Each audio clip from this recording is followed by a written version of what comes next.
On se retrouve à Top Transport pour après le ring, le live avec un nouvel invité. Et je vais accueillir dans quelques secondes Stéphane Grimaud. Vous êtes responsable commercial de la société DFDS. Bonjour Stéphane. Bonjour, tout à fait, merci. Enchanté. Merci de votre invitation. Ben, c'est avec grand plaisir. C'est avec grand plaisir. On va vous recevoir. On va parler de votre activité. On va parler de vous. Avant, je vais vous présenter peut-être le plateau. Donc, j'ai avec moi Anthony, qui est un de mes principaux collaborateurs sur l'activité recrutement, parce qu'on développe aussi d'autres activités telles que la chasse notamment. Et donc, il vient animer et co-animer l'émission avec moi. Cédric qui est au montage, cadrage, l'ingénieur du son, vidéaste, est un excellent sniper.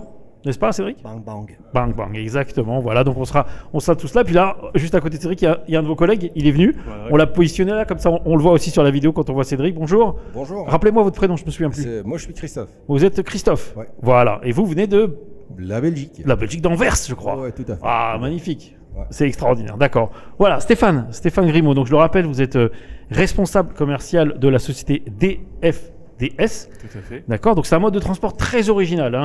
Quand je vous ai découvert, je me suis dit, j'espère qu'on va pouvoir parler ensemble. DFDS, ça veut dire quoi, juste pour info ? Alors, c'est la question piège, comme on s'attendait. Ah. Alors, le DFDS, c'est un regroupement des armateurs, mais en danois, je n'ai aucune idée de la traduction. Bon, on va peut-être s'en passer.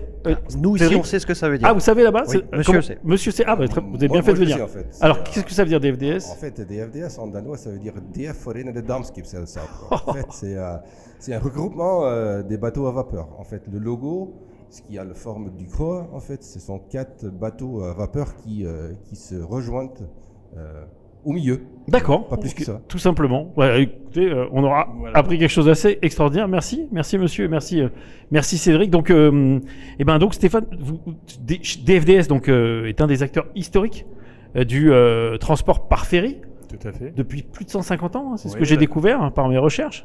150 ans d'existence. La société a été créée en 1866. D'accord. Vous pouvez nous présenter les grandes lignes de la société exactement ? Alors, la société au départ était un armateur pur, donc comme l'a dit Christophe, par un groupement de différents armateurs qui utilisaient des bateaux à vapeur. Et au fil du temps, cette société s'est un peu développée et est sortie un peu de ses frontières scandinaves. Oui. Au départ, c'était plus près du micro peut-être. Au départ, c'était essentiellement des liaisons de transport de passagers et de marchandises entre le Danemark et les pays proches comme la Suède, la Norvège et éventuellement un peu la Finlande, mais essentiellement Suède et Norvège. Et au fil du temps, le groupe a grandi en rajoutant des lignes maritimes nouvelles. Maintenant, il y a, je crois, 70 ou 72 navires à travers toute l'Europe pour relier différents pays en courte distance. D'accord. Et donc, vous êtes un des responsables commerciaux et vous développez ces lignes de freight, j'imagine ? Alors, mon activité à moi est sur la logistique et notre principe dans la logistique, c'est une alimentation justement des bateaux. On travaille à récupérer du door-to-door entre des chargeurs en France afin d'aller dans les pays scandinaves ou sur le Royaume-Uni qui est une de nos routes également. D'accord. Bon, vous êtes d'accord, c'est un peu un transport atypique ou peut-être même décalé. Enfin, j'ai l'impression qu'on fait un bond dans l'histoire, moi, la conquête des mers et du commerce dans l'histoire, intercontinental. On a fait un bond dans l'environnement depuis très longtemps, puisqu'en fin de compte, le ferry, au départ, quand il a commencé à être vulgarisé et vendu un peu plus de façon plus commune, c'était dans un but justement d'économiser des carburants et d'économiser un environnement et de préserver un environnement. Le fait d'avoir un bateau qui part de Belgique à relier la Suède qui emmène 200 ou 300 remorques, c'est autant de camions qu'on ne va pas mettre sur la route. Oui, vous étiez déjà en avance en matière de développement durable. À cet effet, DFDS était dans les années 90, fin 80, un des premiers transporteurs à avoir la norme ISO 14001 pour l'environnement. Donc green d'une certaine manière, avant tout le monde. Avant tout le monde. Mais vous avez quand même une concurrence sur ce marché du transport du fret. Moi j'ai une question sur les solutions que vous développez. En quoi c'est plus pertinent de prendre un ferry que de prendre un autre mode de transport type rail-route ou route tout simplement ? Alors, ça revient un peu dans l'idée que je vous ai disais au départ, c'est le fait de mettre moins de tracteurs sur la route, donc avoir plus de flexibilité sur les tracteurs, avoir moins de tracteurs, être propriétaire de moins de cartes grises de tracteurs, utiliser moins de tracteurs dans les deux sens. Le fait aussi que ces mêmes tracteurs ne fassent plus de si longue distance, puisque sur le continent, un tracteur va charger quelque part en France, va s'arrêter sur un port belge, et son voyage se terminera là. Il repartira aussitôt pour de la courte distance. Les chauffeurs ne partent plus chez nous pendant une semaine complète sur la route. La vie de famille est un peu préservée. Donc il y a une approche. Différents avantages. Il y a une approche économique, environnementale, sociétale, du coup. Tout à fait. Il y a une approche aussi en termes de flexibilité parce qu'on travaille en jours calendaires. En France, la législation ne nous permet pas de rouler les week-ends. Le samedi, à partir de 22h jusqu'au dimanche 22h, on ne peut plus rouler. Bon, mais si on est sorti de France et qu'on est en Belgique, on raccorde un ferry et on accroche et le tracteur part, enfin la remorque part sur le bateau. Et le bateau qui a navigué 7 jours. Et lui, il navigue 7 jours sur 7 et en jours calendaires. D'accord. Quelle est la distance la plus longue en ferry que vous connaissiez, dont on peut parler? Chez nous, la distance la plus longue va se faire entre la Belgique et la Finlande, où on sera à peu près sur 1700-1800 km. Mais la plus commune, c'est la Suède, où on est sur 1100-1200 km. D'accord. Et qui sont vos clients donc aujourd'hui? Déjà, est-ce que ce sont des clients fidèles? Est-ce qu'ils ont 160 et quelques années? Je me souviens 158. Plus. 158 Alors ans. certains, je pense, parce qu'on a des clients français historiques, tels que Michelin, donc qui a beaucoup d'années d'existence également. On a des grands clients dans l'acier, les Arcelor, les Tata Steel, tous les constructeurs automobiles également, donc eux aussi sont anciens pour beaucoup. Hein. D'accord. Donc les Stellantis, les Volvo, toutes ces grandes marques automobiles qu'on industrielles. connaît tous, industrielles. On ne va pas transporter de choses en vrac, donc des liquides dans des citernes, ça on fait pas, des bennes on fait pas, mais tout ce qui est globalement conditionnable et que vous pouvez croiser dans tous vos supermarchés, c'est des choses qu'on peut transporter, c'est des choses qu'on transporte sur nos camions et sur nos bateaux. Des biens de consommation. Est-ce que tu as une question, Anthony? Oui, moi j'avais une question. Donc sur votre site, j'ai pu voir que vous faisiez de la route, du rail, du maritime. Également du 4PL et de la logistique. Oui. Moi, je voulais savoir à quand le dernier kilomètre. Est-ce que vous êtes intéressé par le dernier kilomètre? On n'est pas.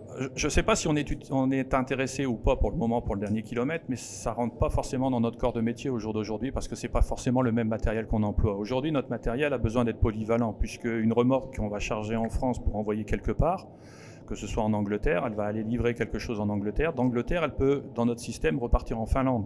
De Finlande, elle peut repartir en Allemagne. Donc on a besoin d'avoir une polyvalence au niveau du matériel et que ce soit toujours les mêmes remorques et toujours le même type de remorque.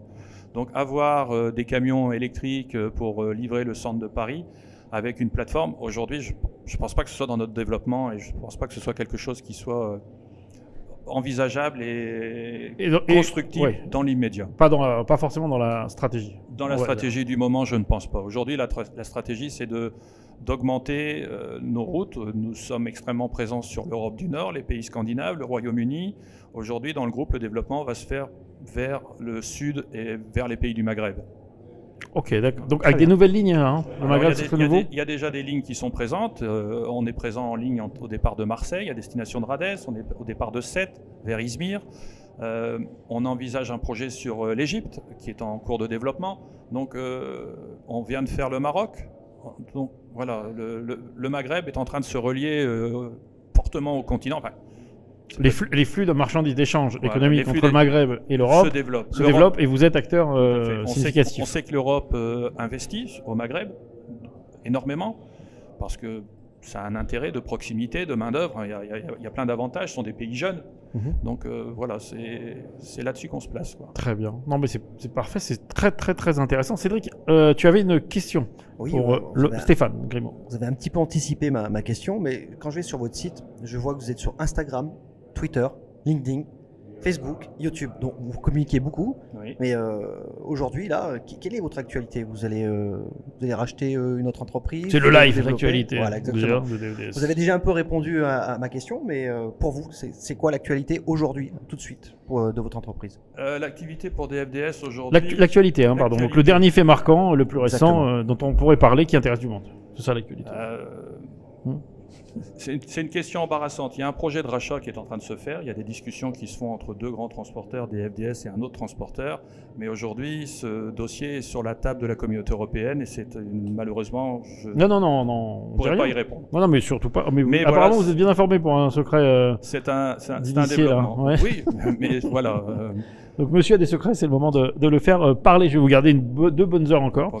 On va vous infiltrer un petit somnifère et on va vous faire parler. Je vais dormir. Si on doit acheter des actions de cette société. Comment vous adaptez aux évolutions de marché dans ce monde très compétitif, où on parle d'énergie, où on parle de green, de véhicules électriques, de recherche de nouvelles solutions de transport, où on est dans un environnement concurrentiel avec une crise de la consommation, des coûts du carburant qui augmentent. Ouais. Quel est votre positionnement et comment vous adaptez à ces évolutions de marché pour rester compétitif sur cette scène européenne et euro-africaine, d'une certaine manière. Maintenant, je peux le dire. Aujourd'hui, on essaye le groupe, d'une manière générale, travaille à la décarbonisation de son activité, ce qui est un mot fortement à la mode, et ça se présente sur beaucoup de postes. Beaucoup de postes de travail sont demi. On est propriétaire de différents terminaux maritimes. On est en train de les décarboniser en les électrifiant au maximum par la pose d'éoliennes, par la pose de panneaux solaires. On électrifie nos bureaux également, on essaye d'être autonome en énergie, on met en place des bateaux électriques, on a des barges électriques qui vont être mises en place pour faire des liaisons entre la Belgique et la Hollande par exemple. On vient de passer un accord avec Volvo, on a commandé 200-220 tracteurs électriques qui vont être dispatchés dans différentes entités du groupe. Aujourd'hui, ces tracteurs électriques sont beaucoup plus présents dans les pays scandinaves parce que la demande est plus forte que chez nous et les kilomètres pratiqués par ces camions permettent d'utiliser un peu plus ces camions en Suède par exemple. Aujourd'hui, nous avons reçu à peu près 110 tracteurs électriques de chez Volvo. Sur les 110, il y en a à peu près 60 ou 70 qui vont se retrouver en Suède. Les autres sont dispersés un petit peu partout. Par exemple, nous, en Belgique, pour le moment, on en a 7. Mais 7 qui ont une activité pleine pour du just-in-time, de l'approvisionnement d'usines, sur des bases de vie, sur les terminaux. Non, absolument. D'accord. Moi, je trouve ça passionnant. Je ne sais pas ce que tu en penses, Anthony. Oui, moi aussi. Moi, je ne m'attendais pas à cette interview, donc c'est Cédric. Ouais. Très intéressant. Très intéressant. Oui, oui. Voilà, moi, j'avais pensé, je pense au ferry, j'entends entreprise danoise, je croyais qu'on allait parler de Viking, de conquête, etc. Une entreprise qui a près de 160 ans maintenant et un niveau de modernité qui est quasiment inégalé. Beaucoup d'investissements. Bon, je pense qu'il y a beaucoup de moyens aussi, c'est bien. L'argent l'entreprise gagne de l'argent. Ouais, ça se voit avec tout ce que vous avez acheté comme camion là. L'entreprise, c'est-à-dire que c'est une entreprise qui est toujours en mouvement et qui va toujours de l'avant. Donc aujourd'hui, le développement de DFDS se fait et va se faire souvent par des rachats. Donc il y a une capitalisation assez importante et il y a un aspect financier qui fait que le groupe essaye toujours de se préserver, mais d'avancer. Ok, bon. Par contre, il y a dites-moi. Une chose juste par rapport au Allez, groupe. On va conclure là-dessus. Le groupe rachète, mais ne détruit pas. C'est-à-dire qu'au moment où le groupe rachète une entité ou rachète une société, et je pense à ceux qui sont en train de se faire racheter en ce moment, ils n'ont pas trop d'inquiétude à avoir parce qu'il n'y aura pas de destruction d'emplois, parce que ce n'est pas dans l'idée du groupe justement. L'idée du groupe, c'est certes de prendre le capital, l'activité d'une société nouvelle, mais c'est de prendre aussi son savoir, et son savoir se fait par les gens. Donc il n'y aura pas forcément de destruction d'emplois. Bon, moi je trouve que vous avez un discours hyper limpide. Cédric, peut-être une dernière question, après je suis obligé de conclure. Dernière question, monsieur. J'espère que vous n'avez pas le mal de mer. Pas du tout. Je suis marin de C'était mon ça, état. c'était ça ta question. Curiosité, Voilà. D'accord, donc tu m'as interrompu pour cette question. Je suis marin de mon état et je fais de la voile, donc je ne veux pas du tout. Et puis j'ai regardé le CV de monsieur, vous avez bossé dans le maritime depuis tout petit en fait. Ça fait des années que vous êtes dans le sujet. Vous êtes marin vous-même? Je suis marin de loisir parce que je fais de la voile. Vous faites de la voile, ça se voit. Voilà. Bon, c'est un peu la coupe de cheveux qui me fait penser aussi à coupe dans le vent. Une coupe dans le vent, Je vous etc. Ça avait l'air, en tout cas, merci. Bon, franchement, monsieur, je vous connaissais pas avant qu'on ait démarré l'interview. Je suis ravi de tout ce que vous m'avez raconté. Je vous trouve absolument intéressant. Vous avez un ton, la façon de raconter. Vous me dites que vous êtes commercial. Moi, je pense que vous méritez. Vous avez le discours d'un directeur général, franchement, et vous parlez autant de stratégie que de produits. Vous connaissez la géographie. Vous avez les réponses à tout. Moi, j'aime bien. Je sais pas quoi vous souhaitez. On va se revoir. J'aimerais bien qu'on se revoie. On a d'autres formats d'interview. On a d'autres sujets à traiter dans d'autres émissions. Je vais vous saluer temporairement. On se verra à la soirée, j'espère, oui, tout à l'heure, d'accord. Et on est à Top Transport. Je vous dis à très bientôt. Une expression que le vent nous mène. Le vent nous porte et on se reverra, c'est promis. Et je vous dis donc à très bientôt. Merci beaucoup.